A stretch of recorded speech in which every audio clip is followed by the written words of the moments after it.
We are finishing off our second week so far of this independent sleeping.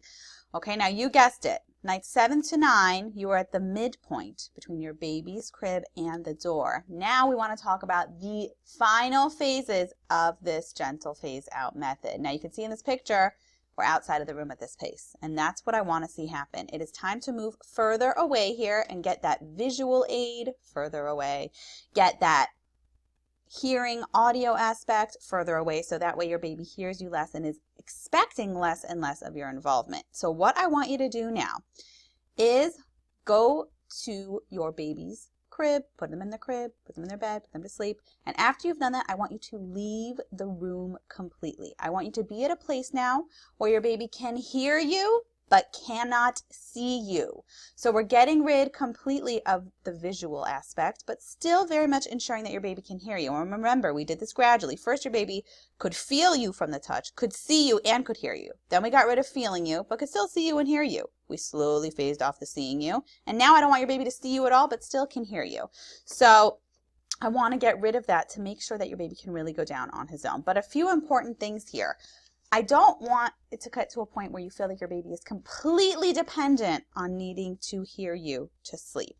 So I don't want it to be a situation where you're singing, you're shushing from outside of the room and your baby's quiet. But the second you stop, he starts crying again, and then you have to do it again. Do it at intervals. You know, it doesn't have to be scientific of every 5.7 seconds, make a shush and then a sing. Just keep it every few minutes, make sure to sing and lightly shush so your baby's very aware that you are there. But your verbal reassurance is not necessarily dependent on your baby's behavior. Remember, same consistent reaction we're giving our baby, independent of what their action is.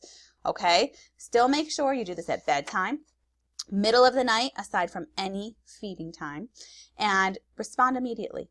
When you hear your baby, go to the doorway so you can hear your baby and you can shush and sing and offer that reassurance. Okay? You want to make sure you do whatever you can. Now, if your baby sleeps with the door open, then make sure to put your chair in a place where you're not visible. I recommend leaving the door open just a crack, so that way your baby gets used to not necessarily needing to see you in the doorway. If your baby sleeps with the door open completely all the way, there's nothing to talk about, you're nervous your baby's not going to like the dark, then just make sure to put your chair a few feet away from the door or something so you're not visible. If your baby sleeps with the door closed completely, I do recommend opening in a small crack because you want to make sure your baby can hear you. That's the whole point of this. The point is that your baby still feels emotionally secure knowing that you are there. Okay, now foundations here.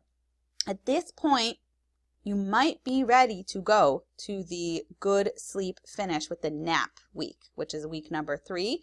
If you are not ready, then you can stick out these next few nights and officially finish up the second week of independent sleeping before moving forward. But if you're ready, go on over to good sleep finish in the 3rd week of nap, and you'll be able to move forward with that. But don't feel rushed. If you want to continue and take it a little slower, then keep up with just doing this for this foundation of bedtime and the nights and continue doing naps however you can. But if you feel ready, I would say 70% of babies at this stage in the game are ready to go for naps. But if you're not, then don't rush it because you don't want to burn out. You want to make sure you do an awesome situation for you so you can stick with it. Okay, now your sleep station, at this point, you're probably not going to be needing to lie on a mattress on the floor because you're outside of the room. You don't even necessarily need to set up a chair. You just want to make sure you're comfortable. You can sit on the floor. The key point is that you are not visible. Your baby can hear you but cannot see you. And every time your baby wakes up throughout the night, before they fall back asleep, unless it's one of those designated feeding times, I want you to go back to your sleep station. And at this point, it's not as technical because your baby can't see you that you're one side, one time they wake up at that point of the room, one time in a chair, one point on the floor. They're outside of the room. Your voice is a little bit further away, so it doesn't have to be exact where you are. But what some parents opt to do here is actually just talk through a monitor. Interesting, right? Now, some babies are fine with it, but some babies hear this like mechanical voice of their parents through the monitor and they totally don't like it. They freak out a lot. So it may or may not be a good idea, but keep it consistent. Either always talk in the monitor or always talk from outside of the door, because I don't want your voice to sometimes be close by and sometimes sound a little different and sometimes be further away, because these inconsistencies could really cause your baby not to respond as well. So you can, experiment a little bit and see which one your baby likes, maybe during the day, see if your baby has a different response to it, and decide, okay, I'm going to use the monitor. The advantage of using a monitor is that you can stay in your bed comfy under your covers and just kind of talk to your baby and shush them when they wake up. The disadvantage is your baby might not like it. Or you might feel like it's kind of a substitute and you're not comfortable with it and you want to stay outside the room and physically be there. It doesn't matter to me. Just be consistent with whatever you do. Okay, feedings in the night, same thing. For your baby's age bracket, for 6 to 12 months, most babies at this stage of the ending the second week of the gentle phase out method of independent sleeping, your baby can go from an 11 or 12, nursing or bottle all the way until the morning. So if you've gone slowly from 4 feedings to 3 feedings to 2 feedings, now's the time to bump it down to 1.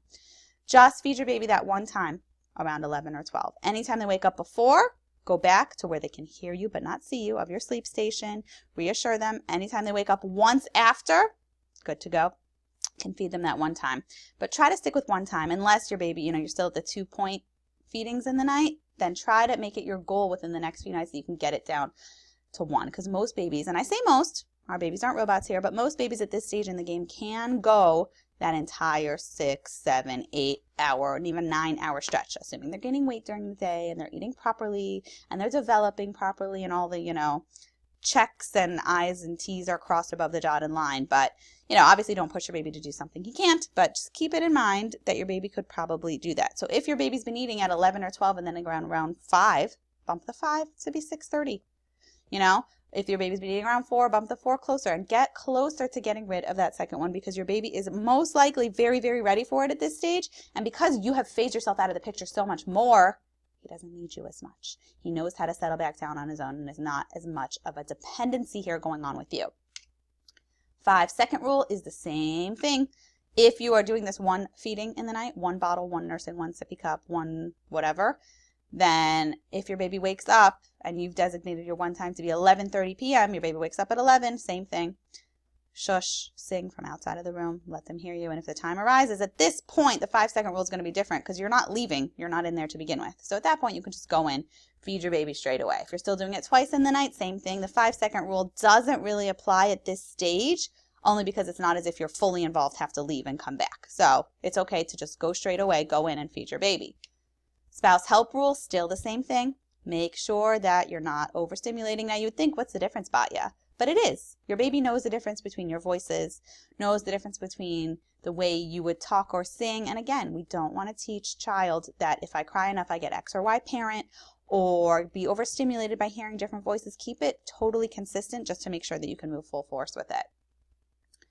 Stand up, sit down rule is the same as nights 7 through 9, especially since you're not in the room. Even if you see your baby in a monitor, at this point, you're not going back into the room and laying him back down and pushing him back down and teaching. He knows what to do. So the only thing I want you doing, unless you're feeding your baby or obviously he has a soiled diaper or something technical and objective to take care of, you don't go into the room. Just sing and shush lightly from outside. Now, I want to talk about that for a minute. What if your baby's arm gets stuck in the slab of his crib or he does have a dirty diaper? First of all, if the crying ever escalates to a point where you're really uncomfortable, then you can go in and briefly technically check. If your baby's fine, go right back out. If, though, you see that your baby really needs a new diaper or you see something's really going on, I like to think of it as mopping a kitchen floor. When you're mopping your kitchen floor, you're not caressing it and loving it and hugging it and kissing it and smushing it and telling you how yummy and guilty feelings going on. No, you just clean it, you mop it, you're done. Same thing here.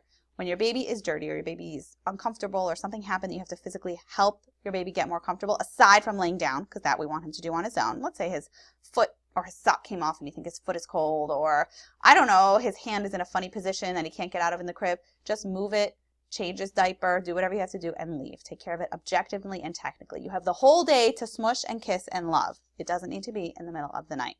Okay, this is the last slide here for nights 10 to 12. So as soon as you're ready, after you do nights 10 to 12, go on over to the remaining days of the independent sleeping because you are absolutely in the home stretch now.